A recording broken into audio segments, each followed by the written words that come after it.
Jadi kita ada di sesi 9 ya. Internal Logistic Flow, Leveling and Production Pool Planning. Artinya leveling itu nanti adalah pemerataan atau istilah Jepangnya itu adalah heijunka. Dan nanti kita lihat ada production pool planning di mana juga ada perbandingan antara push dan pull.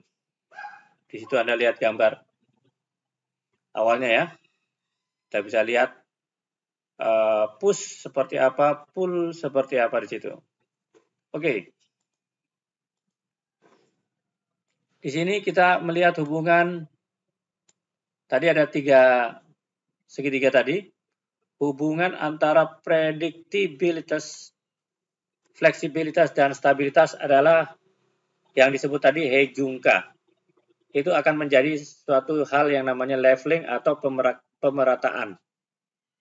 Bila kita implementasikan dengan benar, maka heijunka itu dapat memberikan prediktibilitas dengan meratakan permintaan pelanggan, ya, fleksibilitas juga dapat tercapai dengan mengurangi waktu pergantian, dan tentunya stabilitas dengan rata-rata volume dan jenis produksi yang bisa kita kerjakan dalam waktu jangka panjang dalam logistik. Gitu ya. Leveling. Leveling yang Anda lihat sekarang ini tadi dilihat sebagai heijunka. Ini adalah domain keempat dari pilar alur logistik internal. Dan dia mewakili konsep penjualan produksi dalam batch kecil ya. Khususnya dalam membuat jumlah atau level yang konstan dari setiap produk yang sama atau frekuensi reguler tiap harinya. Jadi nanti bagaimana mempertahankan produksi ya secara yang konstan ini dari semua variasi produk setiap harinya. Berarti nanti kita akan membuat suatu batch atau kelompok kecil-kecil itu ya. Ide awalnya adalah membuat permintaan suku cadang di mana secara konstan dari supplier atau pemasok akan memfasilitasi penerapan model untuk isi ulang inventory berdasarkan kotak Kanban order. Kanban itu kita istilahkan order ya fisik ya. Nah, jenis model ini sangat sensitif terhadap variasi permintaan. Jadi bagaimanapun nanti juga ada kotak pemerataan atau kotak heijunka seperti di atas ini adalah terlihat visualisasi produksi sederhana menggunakan kartu Kanban untuk menandakan produksi sesuai dengan interval kerja tertentu. Dan ini digunakan oleh staf produksi di lapangan dan sangat kita hargai dalam visualisasi prosesnya. Proses leveling atau pemerataan terdiri dari beberapa operasi perencanaan yang mengubah pesanan menjadi batch atau kelompok yang dapat diprogram dan meluncurkan urutan produksi yang optimal, yang memperhatikan kapasitas dan lebih memperhalus jumlah yang akan diproduksi. Proses ini dimulai dengan hasil proses perencanaan tarikan produksi ya tadi yang pool planning itu yang merupakan domain kelima nanti ya dari aliran logistik internal dan mengubah jumlah yang akan dibuat menjadi pesanan yang lebih terjadwal. Pesanan ini kemudian diambil oleh yang namanya tadi Mizutsumashi ya. Nanti kita lihat Mizutsumashi itu yang dimasukkan ke dalam rak kecil-kecil untuk kemudian diambil atau dipetik atau diproduksi di Gemba. Di Gemba itu di tempat di mana barang itu berada. Nah, kemudian kita lihat di sini operation of the process. Kalian bisa lihat di sini operasi proses dapat diringkas di mana mengubah pesanan produksi kita rubah menjadi pesanan Kanban, itu ada di sebelah kanan. Kanban board itu mulai dari to-do list, work in progress, validasi sampai melengkapi. Jadi itu kotak pesanan di situ ya.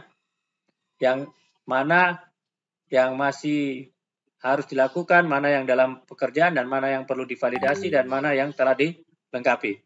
Kemudian kita juga akan mengacak dalam proses ini, diacak itu kartu pesanan sesuai dengan hari mulai produksi. Jadi nanti akan ada perubahan di sini ya.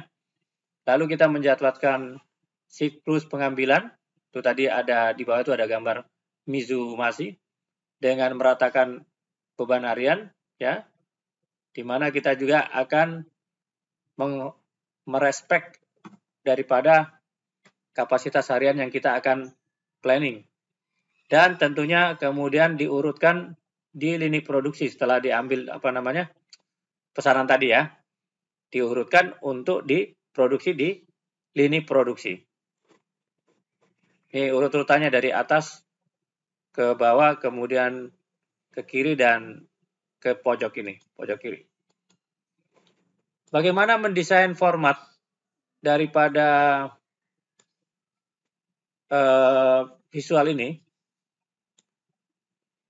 Keputusan tindakan utama yang diambil dalam pemerataan sebagai berikut. Kita memutuskan jalur atau mesin mana yang akan menerima kamban pesanan tadi, kotak pesanan tadi. Di sini disebut sebagai jalur alat pacu jantung ya, maksudnya karena kalau menerima pesanan itu berdebar-debar ceritanya. Wah, ini pesanan banyak apa enggak gitu ya, makanya sebut sebagai jalur yang pacu jantung ini. Meratakan variabilitas dalam permintaan pelanggan luar dengan mengirim produksi sejumlah produk harian yang tetap dan kapasitas produksi harian yang disepakati. Lalu kita meratakan campuran nomor bagian yang berbeda tadi, diratakan ya. Izinkan produksi menggunakan kru operator konstan yang tetap, jadi sebaiknya operatornya itu konstan untuk bisa mengurangi bullwhip effect. Bullwhip effect itu efek naik turun pada permintaan komponen yang dipasok. Ya, nanti kita lihat bullwhip effect seperti apa. Kemudian menentukan siklus pemetikan pengambilan, ya maksudnya waktu siklus Mizumasi tadi, waktu untuk dilemparkan. Jadi setelah dipetik dilempar itu maksudnya dioper, ya dioper untuk diproduksi. Kemudian menentukan ukuran batch produksi menurut parameter setiap produk setiap interval.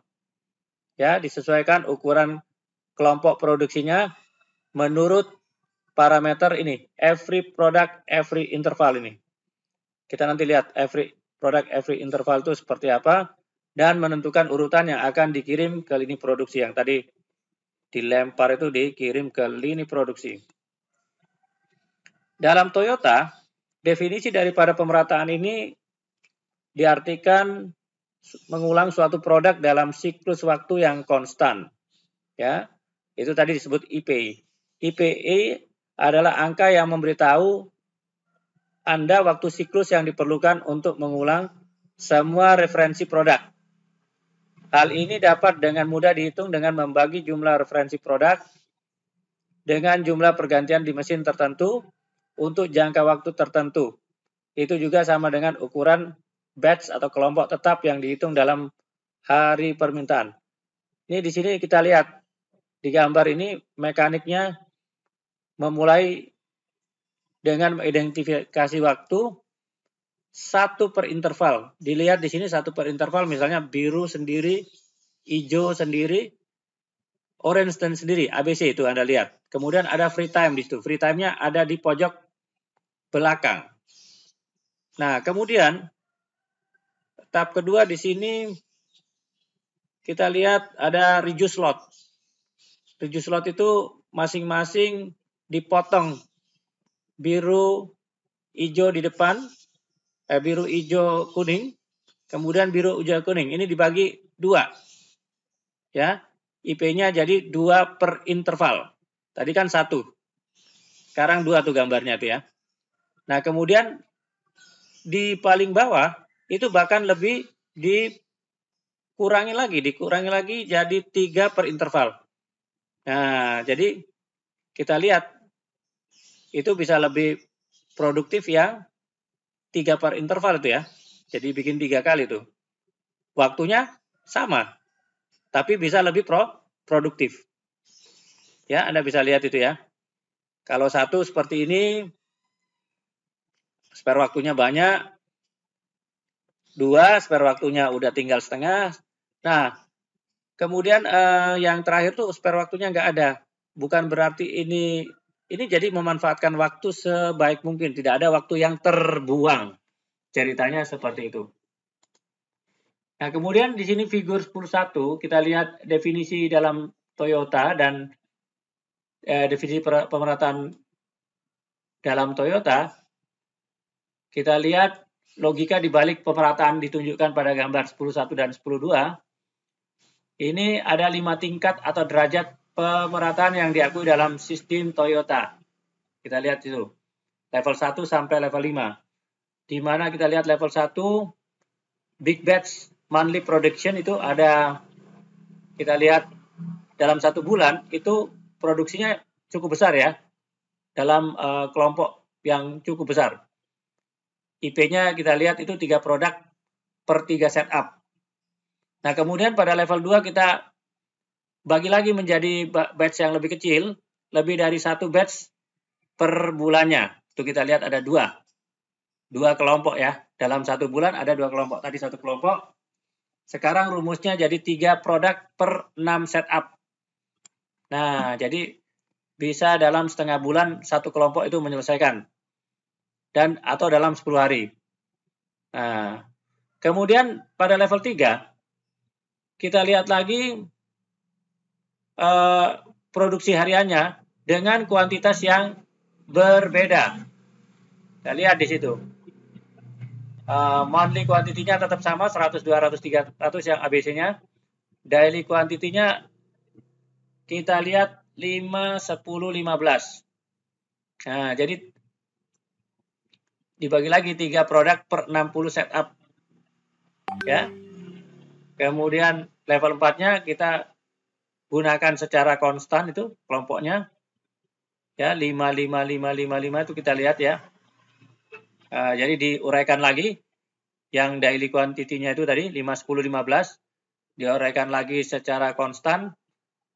Jadi 3 produk per 120. Kemudian level 5-nya unit batch mix production. Dicampur-campur ya. Sekarang udah mulai di kelompoknya ini campuran produksi. Udah mulai digabungkan. Jadi 5 itu kita lihat di atas, 10 di tengah. Seperti itu dan 15 ada di bawah. Ya, kita lihat prosesnya ini sedemikian rupa sampai 5 tahapan untuk Toyota. Lalu di sini kita lihat juga 5 degree of leveling Toyota system. Kita lihat tadi yang simpulannya ya. Level 5 dari IP yang paling menuntut, perakitan mobil dan produksi model campuran. Kita lihat itu deskripsinya yang tadi, big batch monthly production, seimbang dengan 1 bulan. Kemudian yang smaller batch-nya masih seimbang untuk 10 hari. 1 bulan memiliki 20 hari kerja tadi. Kemudian daily production-nya itu seimbang dengan untuk 8 jam per hari pekerjaannya. Kita lihat lagi, dibagi lagi dalam hari. Kemudian dalam beberapa kelompok per hari, itu per kelompok itu seimbang dengan 4 jam.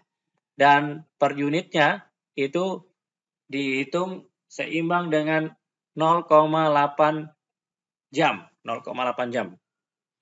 Ya, 0,8 jam itu berapa tuh? Nggak sampai 1 jam ya. Per unit batch-nya untuk diselesaikan. Ya. Jadi di sini ditanyakan, jadi mengapa ukuran batch itu kecil? Apa keuntungannya? Kira-kira. Apa keuntungannya kalau batch-nya makin kecil? Jadi kita makin fokus nih ya. Dan kita bisa mengurangi yang namanya SMAT ini. Ya. Nah, jadi kita bisa menghilangkan hal-hal yang tidak efektif, tidak efisien ya. Jadi itu adalah menunjukkan kemajuan pemerataan terkait jumlah pergantian. Kemudian ini adalah bullwhip effect yang Anda lihat. Nah, ini karena batch-nya kecil tadi, maka itu akan mengurangi yang namanya bullwhip effect dalam rantai pasok. Ya. Nah, itu akan memungkinkan lini produksi bekerja dengan sejumlah operator yang sudah tetap ya. Kemudian kita lihat efek bullwhip atau whiplash ya dalam rantai pasok itu juga disebut sebagai efek Forrester, karena yang menemukan konsep ini adalah J. Forrester tahun 61. Nah, ini kita lihat ada namanya osilasi. Semakin berosilasi itu maksudnya naik turun seperti cambuk ini ya. Kita lihat di sini bullwhip efek ini bekerja, perubahan kecil pada permintaan pelanggan akhirnya menghasilkan peningkatan permintaan di setiap langkah rantai pasok. Kita lihat nih, sebetulnya permintaan pelanggan ini 9 unit. Ya, tapi ini 10 unit diperkirakan dilebihin 1. Pada saat masuk ke retailer atau pemesanan retail, termasuk safety stocknya, itu oleh retailer dinaikkan lagi jadi 15 unit.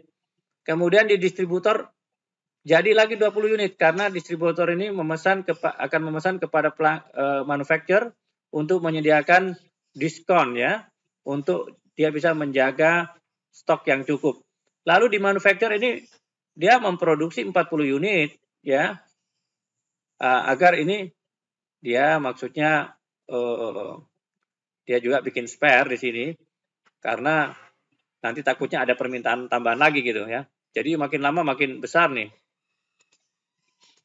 Nah, kemudian kita lihat di sini bullwhip effect mulai dari yang kecil tadi, yang 5% ini, kemudian meningkat menjadi 10% di produser. Lalu untuk supplier komponen ini jadi 20%. Kita lihat dia naik turunnya celahnya lebih besar. Lalu pada saat masuk ke raw material supplier itu lebih besar lagi pesanannya, dan waktunya pun tentu lebih besar sehingga menjadi 40%. Nah, banyak faktor yang menimbulkan bullwhip effect ini. Salah satu penyebabnya penggunaan perkiraan atau prakiraan. Karena kesalahan peramalan tidak dapat dihindari. Jadi karena peramalan yang salah, perusahaan seringkali membawa buffer persediaan lebih, yang mereka sebut sebagai safety stock.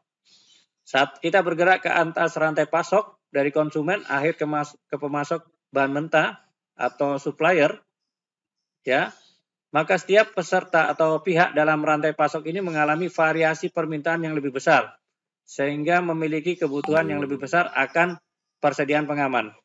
Maka pada periode permintaan meningkat, peserta hilir akan meningkatkan pesanan mereka. Ya, peserta hilir itu maksudnya pihak hilir. Itu yang paling belakang tentu saja akan makin meningkatkan apa yang mereka pesan. Ya, karena dalam periode permintaan turun, pesanan akan turun atau berhenti untuk mengurangi persediaan. Ini akan menciptakan pola osilasi yang dilihat seperti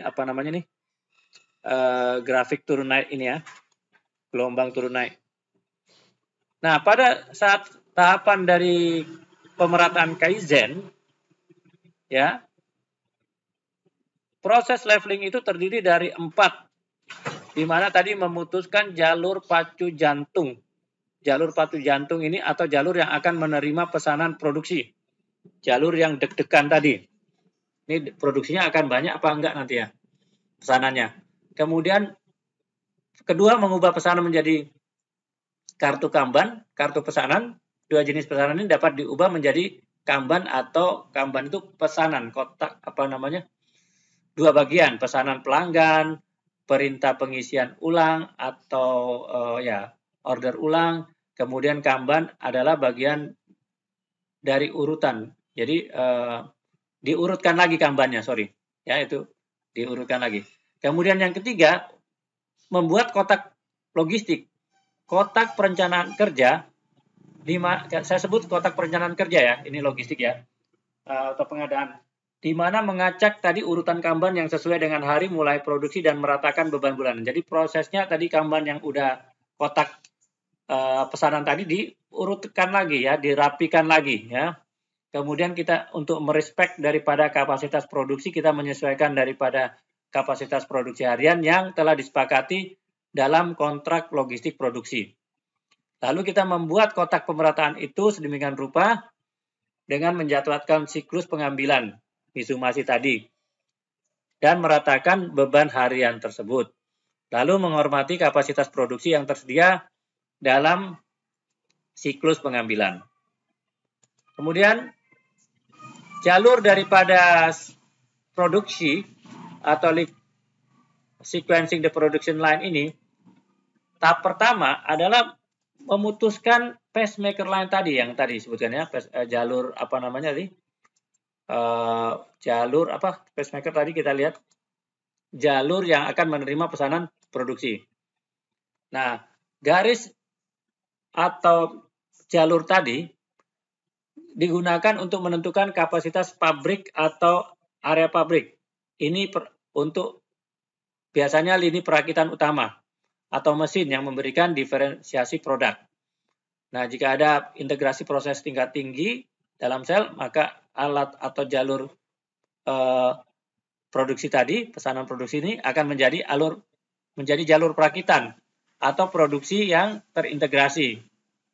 Ya, beberapa untuk sub assembly ya, perakitan sub perakitan atau produksi komponen mungkin telah ditinggalkan, tapi dalam kebanyakan kasus alat dari jalur pesanan ini atau pacu jantung ini cukup mudah dikenali, akan menjadi mesin, sel, atau jalur melakukan pekerjaan yang punya nilai tambah yang paling penting dan menentukan kapasitas seluruh putaran logistik di mana nanti akan terintegrasi. Kita lihat di 10.4. Ini kita lihat di sini assembly operation. Kita lihat ada order di sini. Ya. Kemudian dari order itu dimasukkan ke dalam kotak Kanban tadi, kotak pesanan atau kotak order tadi. Kemudian pada saat order to Kanban ini kita lihat mesinnya sudah menentukan kapasitas daripada pabrik itu sendiri. Ya.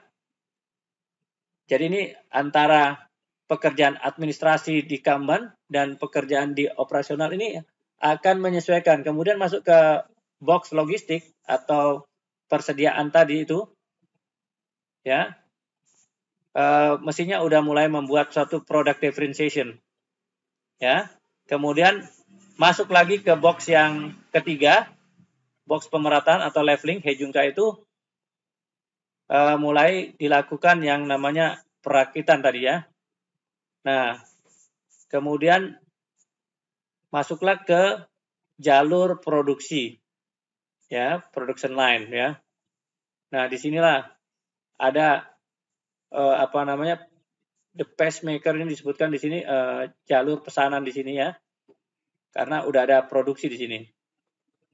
Kita lihat mengkonvert pesanan ke dalam Kanban card, mengkonvert tadi. Nah, dalam hal ini ada dua tugas dalam operasi, yaitu memutuskan ukuran Kanban dan membuat Kanban. Jadi bagaimana dalam operasi itu harus bisa menentukan ukuran Kanbannya seperti apa besarnya dan kotak ordernya seperti apa membuatnya ya. Nah, ukuran daripada kontainer Kanbannya pun itu harus sama atau lebih kecil dari hasil produksi. Karena kita tadi mau efisiensi ya, supaya lebih lebih fokus. Nah, untuk pitching dua waktu ini ya, kita lihat 20 sampai dan 60 menit. Ya. Untuk siklus Mitsumasinya. Ukuran Kanban itu tadi merupakan kelipatan produksi 20 atau 60 menit. Ya. Kita lihat saja nanti gambarnya di sini ya. Yang berikutnya ini adalah membuat Kanban tadi. Bagaimana membuat Kanban? Ubah setiap pesanan menjadi Kanban atau masukkan ke dalam kotak tadi pesanan itu ya. Kemudian dipantau tanggal jatuh tempo pengirimannya, jangan sampai kelewatan ya. Lalu penggerak utama untuk ukuran kartu adalah ukuran wadah barang ini ya. Digunakan di lini alat yang disebut tadi pacemaker, bukan pacu jantung dalam sebenarnya, tapi dalam proses pesanan. Jika Anda mengirim palet berukuran 16 unit, maka ukuran Kanban disesuaikan menjadi 16 unit juga ya. Jika produk lebih besar, ukuran kambannya bisa menjadi satu kesatuan atau disesuaikan lagi. Kemudian baru menciptakan tadi yang namanya box logistik. Maka alat perencanaan fisik pertama setelah Kanban itu adalah kotak logistik. Nah, ini menyimpan kunci apa ya? Kunci seperti bagaimana kunci kamar ya di belakang meja resepsionis. Nah, itu Anda lihat kalau Anda ke hotel, di belakangnya dulu itu ada apa namanya? Banyak kunci yang dicantolin. Jadi kamar ini udah ada cantolannya. Jadi mereka gampang gitu ya. Nah, enggak tahu sekarang pakai kartu sih, udah nggak pakai kunci lagi gitu ya. Nah, kemudian dapat bekerja mundur untuk hari pengiriman ke kotak logistik untuk memberi tanda kapan akan memulai produksi ya. Jadi apa namanya? Di kotak logistik memberi tanda kapan untuk memulai produksi. Kemudian setiap kolom kotak itu memiliki kapasitas terbatas. Ingat, ada kapasitas dalam produksi ya. Kemudian kapasitas ini membatasi jumlah kartu yang dapat ditetapkan. Jadi jangan main taruh aja itu kartunya di situ ada apa namanya batasnya. Kalau nggak dibatasi repot nanti. Kemudian logistik box sama apa ini? Contoh daripada logistik box. Ini Anda lihat nih, selama latihan perencanaan ini beberapa pemerataan mencapai IP tadi. Ya. Kita lihat kotaknya nih. Ini namanya logistik box ini. Ya. Di mana dalam logistik box itu ada juga proses pemerataan box. Ini disebut juga proses leveling box ya. Lalu ada orders yang di-convert into Kanban. Jadi sesuai dengan harinya ini ya, kita lihat nih. Bisa aja dalam satu hari itu terjadi beberapa hal yang memang harus disesuaikan. Ya. Kemudian ini ada urut-urutannya ya. Kemudian yang hidro 4 ini kita lihat nih. Contoh kotaknya yang seperti ini ya. Satu garis ini untuk setiap production line nih. Ya. Satu garis ini untuk satu production line. Misalnya kolom A ini production line-nya. B, C, D, dan lain-lain ini. Ini yang vertikal. Vertikal itu berarti yang ke kanan ya, mendatar ya. Kalau horizontal, vertikal itu yang ke atas, ya. Vertikal, horizontal itu yang sejajar ya. Nah itu.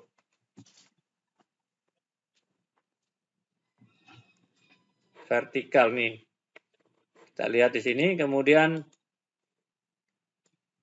bagaimana menciptakan leveling box atau Heijunka box. Kita lihat setelah hari awal kartu Kanban ini, kemudian tadi kotak logistik, kemudian ada lagi kotak leveling ya.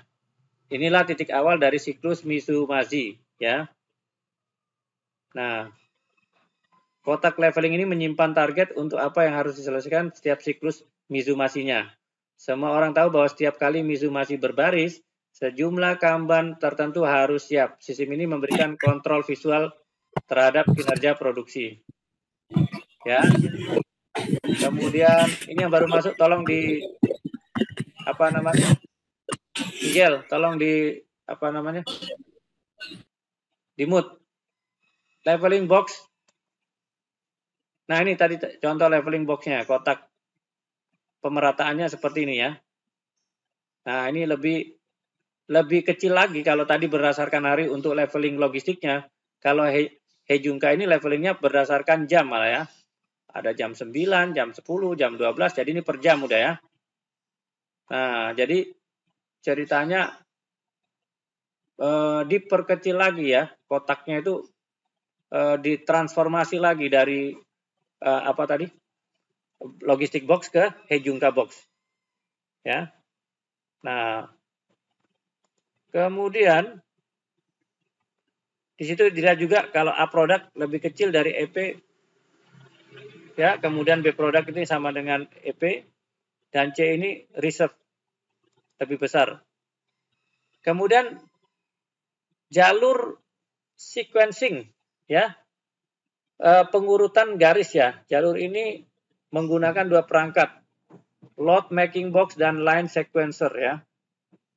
Kemudian kotak pembuatan load, kotak penahan untuk sejumlah kartu itu dapat diakumulasikan ya. Nah, ini produksi memiliki kemampuan zero changeover dan kemudian mengirimkan kartu pesanan tadi langsung ke kotak leveling atau pemerataan. Lalu kemudian ke line sequencer, jalur urutan ya, sequencer ya. Nah, perangkat ini dibawa oleh Mizumasi tadi ya. Nah, kalau terlalu banyak kartu yang dibawa tentu terlalu banyak beban. Nah, ini akan berarti salurannya akan terhambat atau terlambat ya. Tapi kalau terlalu sedikit dapat berarti bahwa salurannya itu maju atau kurang berfungsi. Jadi harus seimbang ini ya. Harus sesuai dengan kapasitasnya tadi saya bilang gitu ya. Nah, ini kita ada gambar di sini. Gambarnya ini adalah line sequencing dan ya line sequencing dua-duanya. Kita lihat perbedaannya, kita lihat di sini ada sequencer yang di gambar pertama ini. Kemudian ada load making device-nya di sini. Kemudian leveling box itu yang dibuat untuk menyesuaikan pada load making device. Pada gambar berikutnya kita lihat ada menggunakan FIFO di sini ya. Yang B ini menggunakan FIFO. Ada production line, jalur produksinya, kemudian sequencernya ini kita lihat di situ tergantung. Lalu load making board-nya ini juga disebut atau sama dengan box pemerataan box ya, leveling box. Kemudian standar leveling model seperti ini kita lihat. Leveling proses ya. Kita lihat di sini mulai dari sequencer ini ya. Kemudian leveling box. Kemudian ini dari production line. Kemudian lari juga ke dispatch preparation, persiapan untuk dilepas barangnya ini ya. Nah, kalau cara membacanya yang di sebelah kanan itu adanya pesanan, order to Kanban, Kanban kemudian ke logistik box. Logistik boxnya masih per hari, kemudian masuk ke leveling box yang per jam. Lalu meluncur ke load making device yang ABC tadi. Lalu masuk ke sequencer. Sequencer masuk lagi ke production line, baru siap ke dispatch preparation. Ya, jadi dari kiri ke atas, kemudian ke kanan, ke bawah. Yaitu ada material flow yang flow dari material barangnya yang garis tebalnya, sedangkan yang putus-putus itu bagaimana diambil garis pickingnya di situ ya. Pemindahan kartu Kanban ke kotak leveling. Nah, itu ada siklusnya ya. Nah, kita lihat alternatifnya dapat dikirim terlebih dahulu ke persediaan barang jadi. Seringkali disebutkan kotak logistik atau kotak pembuatan batch ini tidak diperlukan, namun kotak leveling ya, ingat kotak leveling dan sequencer garis adalah alat penting. Ini pemerataan ini penting ya. Pemerataan kerja itu penting ya. Kemudian production pool planning, domain terakhir yang kita masukin sekarang adalah di mana adanya strategi perencanaan variasi produk akhir dan juga variasi bagian.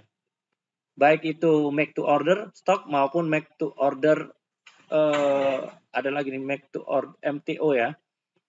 Make MTS, make to to stock atau make to order. Nah, kapasitas yang dibutuhkan dalam hal logistik dan produksi. Dan kemudian rencana eksekusi. Jadi strateginya itu ada kapasitas yang dibutuhkan, kemudian eksekusinya. Outputnya adalah suatu perencanaan tarikan produksi atau tadi disebut full planning, adalah input proses leveling. Jadi tarikan produksi ini adalah mendapatkan input dari proses leveling ya. Nah, pada titik ini harus kita bisa putuskan apa dan berapa banyak yang akan diluncurkan dalam produksi, berapa banyak yang akan diproduksi. Nah, dengan bekerja sesuai dengan prinsip tarik tadi atau pull, pull ya. Nah, dibandingkan dengan menggunakan prinsip push ya, maka akan terlihat ya bahwa ini akan mungkin untuk sangat mengurangi penggunaan perakiraan produksi. Tentunya menggunakan perakiraan yang salah nantinya ya. Jangan menggunakan perakiraan yang salah. Jadi step ini untuk production full planning prosesnya ini. Pertama memutuskan strategi perencanaan untuk barang jadi dan bagian-bagian yang dibutuhkan untuk membuat barang jadi atau spare part tadi. Lalu ada perencanaan kapasitas dan yang ketiga adalah perencanaan untuk eksekusi. Tiga step dalam proses perencanaan full planning tadi. Kemudian bagaimana memutuskan strategi planning? Langkah pertama dalam perencanaan tarikan adalah menentukan strategi perencanaan barang. Dari barang jadi dan kemudian suku cadang yang dibutuhkan untuk membuat barang jadi. Ya. Kemudian di sini kita lihat ada gambar strategi planning cycle mulai dari bagaimana sebetulnya create analysis, formula strategi, propose mission, propose goal, examine, nah ini juga berputar ya. Kemudian ada finish good strategi. Strategi untuk barang jadi ini di sini ada make to order, artinya kita tidak memiliki produk yang siap untuk diambil dalam persediaan barang jadi dan pelanggan harus menunggu pesanan diselesaikan. Jadi pelanggan menunggu nih. Menunggu. Kalau make to stock ini produk akan siap dikirim karena sudah disediakan ya. Dan akan membuat lebih banyak produk untuk memenuhi konsumsi. Pada kebanyakan kasus kita akan memiliki campuran pesanan pelanggan antara MTO dan MTS ini ya. Jadi akan di-mix ya. Untuk lebih amannya ya. Kemudian figur 10-12 ini adalah bagaimana memutuskan planning strategi. Nah, di sini dianalogikan untuk MTS ini adalah pelari tinggi. Ya, kandidat terbaik untuk MTS yang make to stock tadi. Kemudian untuk yang MTO dianalogikan pelari yang rendah ya. Karena ini dia siap dalam waktu yang lebih pendek atau rendah. Kemudian kita bilang aja kedua jenis pesanan tersebut kemudian diratakan di jalur perakitan. Baik MTS maupun MTO tadi di-mix tadi kan ya. Itu namanya strategi bagaimana kita melakukan rakitan, mengassembly untuk order. Jadi bagaimana kita merakit itu akan disesuaikan dengan MTS dan MTO. Jadi ada pemerataan di sini nanti ya. Berapa yang MTS, berapa yang MTO. Nah, kemudian kita lihat di sini ada gambarnya MTS itu seperti apa dan MTO seperti apa, bisa dilihat ya. Kemudian kita langsung aja ini supply strateginya ya, supply strateginya. Kemudian bagaimana mendefinisikan strategi perencanaan. Perencanaan tadi sudah disebutkan ya. Perencanaan bagian tingkat bawah. Kemudian klasifikasi MTO tergantung waktu pengiriman. Kemudian ada juga bagian MTS ini ya. Kemudian yang ini planning capacity atau capacity planning. Proses perencanaan kapasitas ini definisinya diperlukan untuk mengantisipasi variasi permintaan pasar termasuk permintaan musiman. Kemudian wawasan perencanaan kapasitas yang biasa adalah tahunan, kuartalan, atau bulanan. Jadi bisa perencanaan itu dalam tahunan, dalam per kuartal atau per bulan, ya, bergulir 3 bulan. Kemudian take time yang ketiga harus dihitung dan keputusan kapasitas harus dibuat untuk take time. Kemarin kita udah belajar. Kemudian keputusan di sini akan terkait dengan kapasitas lini perakitan, kapasitas mesin tertentu, ukuran supermarket, dan kapasitas transportasi. Dan yang terakhir adalah kontrak produksi logistik, adalah cara untuk membakukan perkiraan kapasitas bulanan yang diperlukan. Kemudian bagaimana demand forecast? Perakiraan permintaan ini memberikan input informasi untuk perencanaan kapasitas. Ya, jadi untuk merencanakan suatu kapasitas itu perlu adanya input informasi.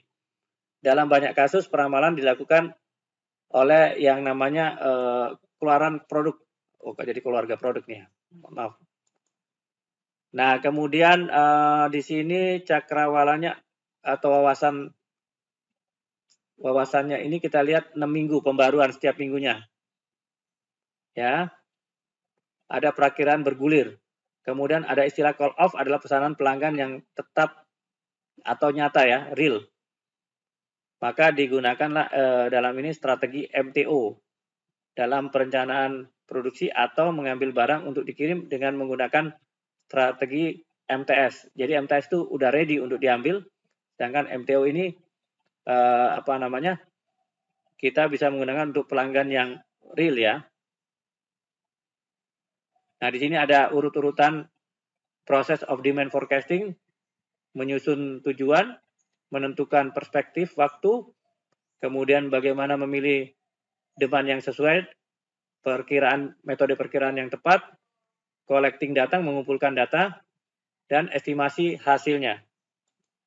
Kemudian figur 10-13, kapasitas planning capacity ini, perakiraan ini dapat digunakan untuk menghitung rencana kapasitas, ya.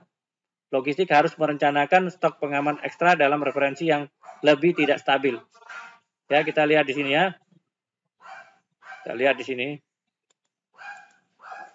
Kemudian execution planning, langkah ketiga adalah perencanaan eksekusi. Ya, dilakukan secara efektif, ya. Berisi 3 jenis pesanan produksi, pesanan pelanggan akhir untuk produk MTU, pesanan pengisian ulang untuk produk MTS, dan khusus final customer order untuk produk MTS yang ukuran ordernya besar sehingga tanggal pengirimannya lebih lama dari biasanya. Ini harus dilakukan setiap hari nih, proses leveling ini, ya. Kemudian pesanan pelanggan akhir untuk produk MTO lebih mudah diproses, ya, dalam hal perencanaan eksekusi. Nah, kemudian delivery time will depend on the quantity. Ya, bagaimana waktu pengantaran ini, kita lihat di sini, tergantung daripada kuantitas barang yang diorder. Jadi makin besar ordernya, tentunya akan bisa mempengaruhi daripada delivery time-nya, ya, karena harus diproduksi dulu barangnya, ya. Kemudian bagaimana dealing dengan demand musiman, pesanan musiman nih. Bagaimana untuk kita bisa mencukupi atau menyesuaikan dengan demand musiman ini. Kita lihat di sini, ya, ada 2 cara dasar untuk menangani permintaan musiman, yaitu dengan penyesuaian kapasitas dan menggunakan inventory untuk mengimbangi lonjakan permintaan. Kalau tiba-tiba ada lonjakan permintaan, itu ada inventorinya, ya. Ini inventory di sini. Nah, kita sesuaikan inventory dengan demand dan kapasitas yang ada. Kemudian penyesuaian. Nah, ini yang penting. Kapasitas penyesuaian. Perlunya penyesuaian kapasitas berarti menyesuaikan tingkat kapasitas manufaktur untuk menangani fluktuasi permintaan. Karena tadi ada fluktuasi, ada bullwhip effect, ya, juga, ya. Proses perencanaan kapasitas menggunakan perakiraan untuk menentukan kapasitas bulan berikutnya. Nah, menyesuaikan jumlah orang, kecepatan mesin, faktor kapasitas lainnya, solusi khusus untuk industri, ya. Tetapi dalam setiap kasus perusahaan harus siap untuk memiliki solusi penyesuaian kapasitas. Jadi harus ada penyesuaian kapasitas. Di sini ada rumus efisiensi sama dengan actual output dibagi dengan effective capacity, dan utilization sama dengan actual output dibagi dengan design capacity. Ini juga proses daripada penyesuaian kapasitas. Bagaimana kita menggunakan inventory untuk meng-offset demand spike? Demand spike itu ada lonjakan permintaan ya. Jika permintaan real lebih besar dari kapasitas yang disepakati, tingkat persediaan dapat digunakan untuk melayani pelanggan. Ya, itu ada yang di bold aja yang Anda perlukan tuh ya. Nah, di sisi lain periode rendah dapat digunakan untuk mengerjakan aktivitas Kaizen. Jadi Kaizen ini kita bisa gunakan bila ada waktu-waktu yang tidak sibuk, kita bisa mencoba untuk berkaizen. Ya. Nah, dalam Kaizen ini perlu yang namanya Hansei ya. Hansei ini merenung ya atau kontemplasi ya. Masih ada yang perlu diperbaiki nggak? Atau kita ada yang salah nggak dalam bekerja? Nah, kemudian dalam mengakhiri bab ini kita menyajikan dua skenario ya. Nanti ada skenario A, model aliran tarik 100% MTS. Ya, ini kita lihat di sini. Make to stock full flow seperti ini. Ya, kita lihat gambarnya, kita bisa lihat di situ bagaimana make to stock full flow. Ini MTS 100% standar. Nanti kita lihat lagi yang 100% MTO. Nah, yang scanner ini MTO 100%. Kita lihat. Ya. Nah, nanti Anda tugasnya melihat perbedaan apa yang sangat krusial atau sangat signifikan dalam MTO dan MTS itu. Nah, ini tugas Anda nanti ya. Nah, kemudian terakhir, kita follow Kaizen Way ini, ya. Jadi setiap solusi akan menjadi terobosan dalam sistem dorong tradisional ke sistem aliran tarik yang canggih. Jadi kita akan beralih dari sistem dorong tradisional ke sistem aliran tarik canggih yang mengikuti cara Kaizen. Jadi Kaizen roadmap ini, kalau kalian lihat gambarnya seperti ini ya. Create Kaizen Charter, Voice of Customer, SIPOC ini juga bisa digunakan untuk improvement ya. Suatu business improvement. Saya rasa demikian.